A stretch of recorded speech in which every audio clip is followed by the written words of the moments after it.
नमस्कार प्रेक्षकांनो, लग्नानंतर होईलच प्रेम या मालिकेचा आजचा भाग म्हणजेच मंडळींनो 18 एप्रिलचा फुल एपिसोड तुम्ही पाहत आहात. तर प्रेक्षकांनो, इथे सुरुवातीला बघा काव्या आणि रम्या या दोघी जणी हॉस्पिटलला ॲबॉर्शनसाठी आलेल्या आहेत. पण प्रेक्षकांनो, काव्या ही तिच्या प्लॅननुसार सर्व काही करते आहे. आता बघा, रम्याने काव्याला बसायला सांगितलेलं आहे आणि ॲबॉर्शनचा फॉर्म घेण्यासाठी इकडे समोर आलेली आहे.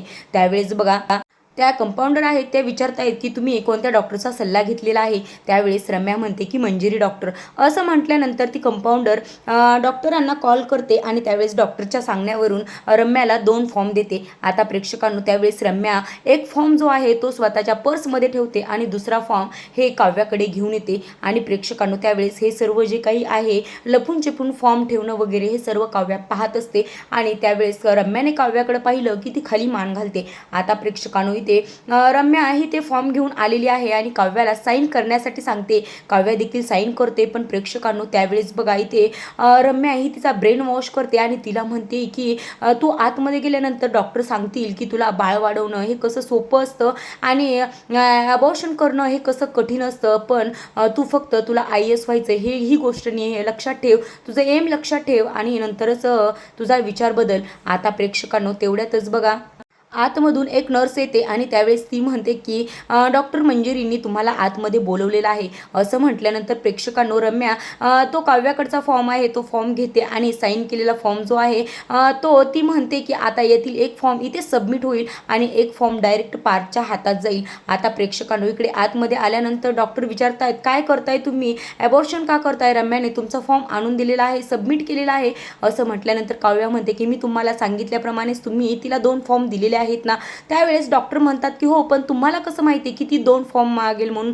त्यावेळेस इथे काव्या म्हणते की मला माहिती आहे, मी तिला चांगली ओळखून आहे आणि तुम्हाला सांगू का डॉक्टर, मला तर वाटतंय त्या कन्फ्यूज असणाऱ्या महिला असतात त्यांना ॲबॉर्शनपर्यंत पोहोचवण्याचं काम या रम्यासारख्या मुलीच करत असतील. आता प्रेक्षकांनो, रम्या ही डिलिव्हरी बॉयला बोलवते आणि त्याला एनोलप हे आशीर्वाद बंगल्यावरती पोहोचवण्यासाठी सांगत असते. आणि प्रेक्षकांनो, त्या एनोलेपमध्ये जो ॲबॉर्शनचा फॉर्म आहे तो तिने ठेवलेला असतो. आता प्रेक्षकांनो, तेवढ्यातच काव्या ही बाहेर येते आणि काव्या बाहेर आल्यानंतर रम्या म्हणते काय म्हणाल्या डॉक्टर. त्यावेळेस काव्या म्हणते की शरीर माझं आहे आणि बाळसुद्धा माझं आहे, त्यामुळे निर्णय माझाच असणार आहे. त्यावेळेस इथे रम्या म्हणते की अगदी करेक्ट, मग आता पुढे काय. त्यावेळेस इथे काव्या म्हणते की पुढे काय, थोड्याच वेळाने डॉक्टरांनी आतमध्ये बोलवलंय, पण 2 ते 3 तास नंतर आराम करायला लागेल असं त्यांनी सांगितले. यावेळेस इथे रम्या म्हणते की हो, पण घरी एक दुसरीच लढाई आहे.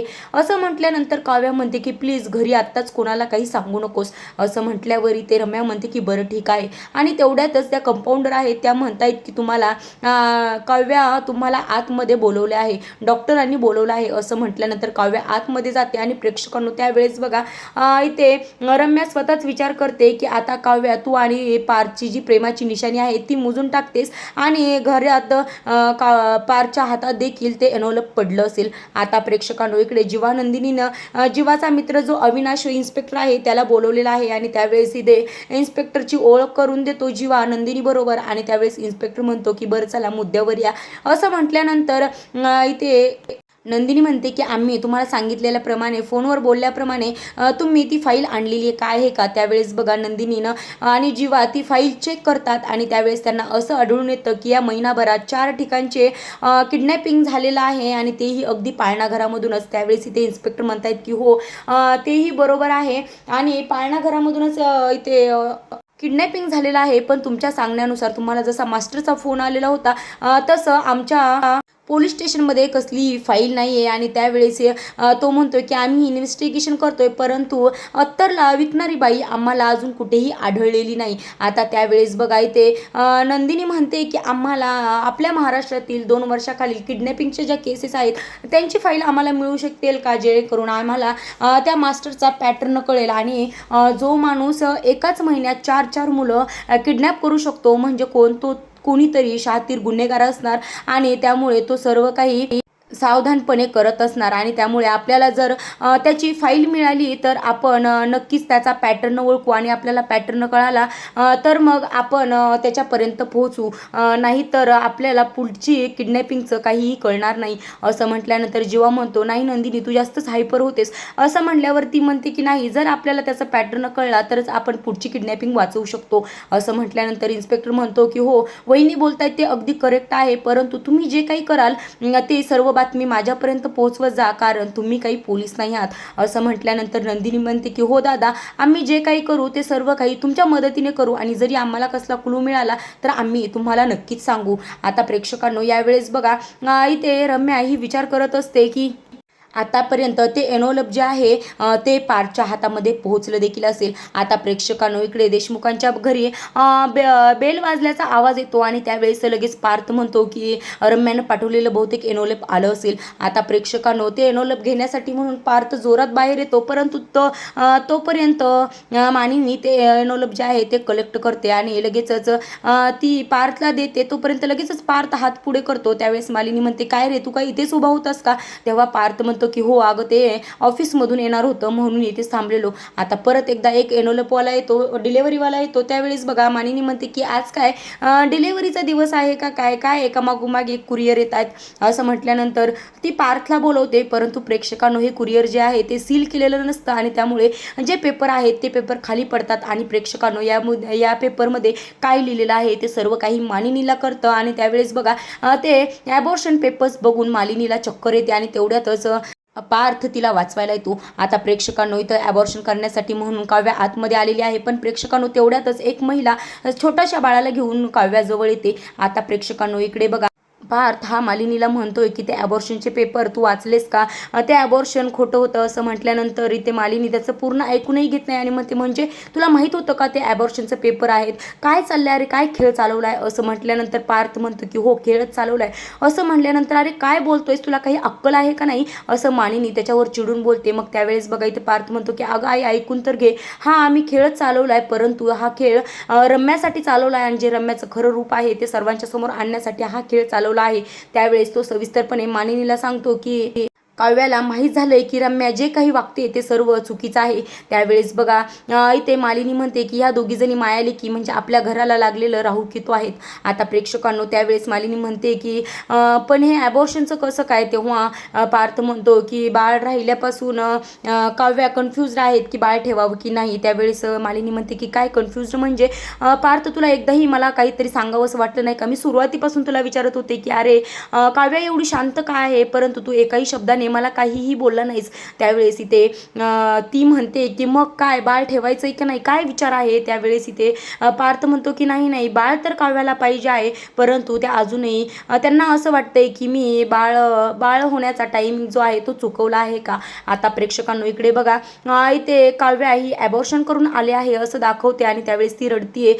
त्यावेळेस रम्या म्हणते की अगं काय झालं रडायला, आता रडू नकोस, उलट ते बाळ झाल्यानंतरच तुला रडायला लागलं असतं, बरं केलं तू आत्ताच ॲबॉर्ट केलंस ते. आता प्रेक्षकांनो त्यावेळेस इथे काव्या म्हणते की चल मला घरी जायचंय. असं म्हटल्यानंतर रम्या म्हणते की मलाही तेच हवंय. आता प्रेक्षकांनो या दोघीजणी घरी येतात. त्यावेळेस पार्थ हा त्यांची वाटच पाहत उभारलेला असतो आणि सर्व काही त्यांच्या प्लॅननुसार तो करत असतो. आता प्रेक्षकांनो त्यावेळेस तो काव्याला म्हणतोय की काय आला का मॉल फिरून? त्यावेळेस काव्या म्हणते की हो आलो. तेव्हा लगेचच पार्थ म्हणतो की मग शॉपिंग बॅग कुठेच? त्यावेळेस काव्या म्हणते की नाही केली आम्ही शॉपिंग. तेव्हा लगेचच पार्थ म्हणतोय की म्हणजे तुम्ही शॉपिंग करायला गेलता का? आपल्याजवळ जे काही लाख मोलायचं आहे ते विकून आलाय. असं म्हटल्यानंतर तो लगेच त्याच्याकडे असणारे ते ॲबॉर्शनचे पेपर दाखवतो आणि त्यावेळेसच लगेचच तो ओरडून काव्याला म्हणतो की तुम्ही माझा विश्वासघात केलाय. आणि प्रेक्षकांनो त्यावेळेस बघा यांचा सर्व काही ड्रामा आहे तो आता चालू होतो आणि त्यावेळेस काव्या म्हणते की हो केलाय मी विश्वासघात झालाय, पण तुमचा नाही पार्थ, माझाच विश्वासघात झालाय आणि माझा चांगुलपणा म्हणून मी दुसऱ्यांवर विश्वास ठेवला आणि आपण दुसऱ्यावर विश्वास ठेवणं म्हणजे आपलं स्वतःचं बाळ दुसऱ्याच्या हातात देणं असं आहे. आणि यावेळेस ती म्हणते की पण पुढचा व्यक्ती त्या लायकीचा नव्हता, रम्या त्या लायकीची नव्हती, ती विश्वास ठेवण्याच्या लायकीची नव्हती, अजिबात नव्हती. असं म्हणून जोरदार कानाखाली काव्या रम्याच्या वाजवते आणि त्यावेळेस ती म्हणते बघा ही जबरा त्या काव्याकडून आहे ज्या काव्याला तू आजपर्यंत घोळात घेत होतीस रम्या. असं म्हटल्यानंतर रम्या लगेच म्हणते की अगं काव्या पण तुला मी नको असलेल्या बाळाचं तर असं तिचं वाक्य पूर्ण व्हायच्या अगोदर दुसरी कानाखाली जोरदार वाजवते आणि त्यावेळेस ती म्हणते की हे माझं बाळ आहे, माझं आणि पार्थचं. असं म्हटल्यानंतर त्यावेळेस पार्थ म्हणतो की आमचं बाळ म्हणजे तुम्ही बाळाला ॲक्सेप्ट केले. असं म्हटल्यानंतर लगेचच बघा काव्या होकार देते. आता प्रेक्षकांनो त्यावेळेस ती रम्याला म्हणते की ऐकलंस तू रम्या, इथून पुढे जर तू माझ्या बाळाबद्दल एक जरी शब्द वाईट बोललीस तर तुझा जीव घेईन. असं म्हटल्यानंतर लगेच वसुंधरा म्हणते वा रे वा, कसा जीव घेशील तिचा, आणि तिची आई जिवंत असताना तिला हात तर लावून बघ. असं म्हटल्यानंतर काव्या म्हणते की वा वा वा वा आत्याबाई, तुमच्या पोरीचा जीव घेईन म्हटलं की तुम्हाला तुमचा संताप होतो, मग माझ्या बाळाचा जीव तुमची पोरगी घेतीये तेव्हा काय करायचं. असं म्हटल्यानंतर काव्या ही रम्याच्या अंगावर धावून जाते आणि त्यावेळेस बघा पार्थ तिला समजावून सांगतो की तुम्हाला म्हटलं होतं मी अशीच ही रम्या विश्वासघातकी. असं म्हटल्यानंतर काव्या म्हणते की चूक झाली, खरंच चूक झाली माझी रम्या, मी तुझ्यावर विश्वास ठेवला, पण आता एक गोष्ट लक्षात ठेव, आत्तापासून माझ्यावर, माझ्या नवऱ्यावर आणि माझ्या बाळावर तुझी सावली देखील पडता कामा नाही. असं म्हटल्यानंतर मग लगेचच रम्या म्हणते की म्हणजे आता या जुन्या काव्याला नको असलेल्या बाळाला जन्म देणार आहे का. तसं म्हटल्यानंतर काव्या म्हणते की त्या गोष्टीचा तू विचार करू नको, तू फक्त एवढं लक्षात ठेव की माझ्या बाळावर, माझ्या नवऱ्यावर आणि आमच्यावर तुझी सावलीही पडता कामा नये, आत्ताही आणि बाळाच्या जन्मानंतर सुद्धा लक्षात ठेव. असं म्हटल्यानंतर लगेचच ती म्हणते की चल निघ. असं म्हणून ती रम्याला जायला सांगते. आता प्रेक्षकांनो त्यावेळेस काव्या म्हणते की जर ही गोष्ट तू लक्षात ठेवली नाहीस आणि जर तू काही केलंस तर ही काव्या पार्थ देशमुख तुझंच तंगड तोडून तुझ्या हातात देईल, चल निघ. असं म्हटल्यानंतर प्रेक्षकांनो इकडे बघा रम्या आणि वसुंधरा त्यांच्या रूममध्ये येतात. रम्या चिडचिड करायला लागते, सर्व काही अस्ताव्यस्त पाडते आणि त्यावेळेस बघा इथे वसुंधरा म्हणते की काय त्या पार्थच्या प्रेमानं तुला वेड केले कुणास ठाऊक, मी म्हणत होते त्या पार्थवर प्रेम करू नकोस, परंतु तू काही सुधरत नाहीस आणि त्याच्यापेक्षा इथे विजय जो आहे तो लाख पटीने चांगला मुलगा आहे. पण मला एक गोष्ट कळत नाही, पार्थने काव्याला अडवलं सुद्धा नाही, जेव्हा काव्याने तुझ्यावर हात उचलला तेव्हा पार्थ एका शब्दाने देखील बोलला नाही.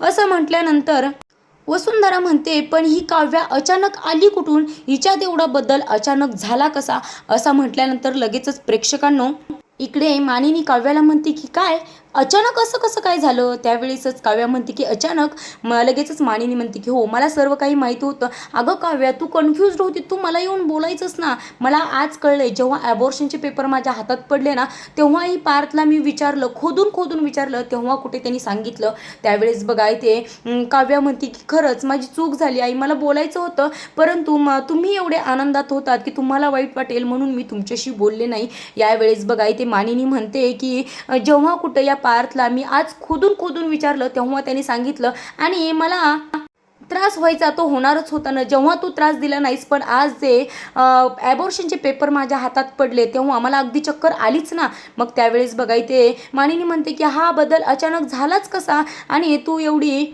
तुझं कन्फ्युजन एवढं अचानक दूर झालं कसं काय. असं म्हटल्यानंतर बघा पार्थ देखील म्हणतो हा बदल अचानक कसं काय झाला.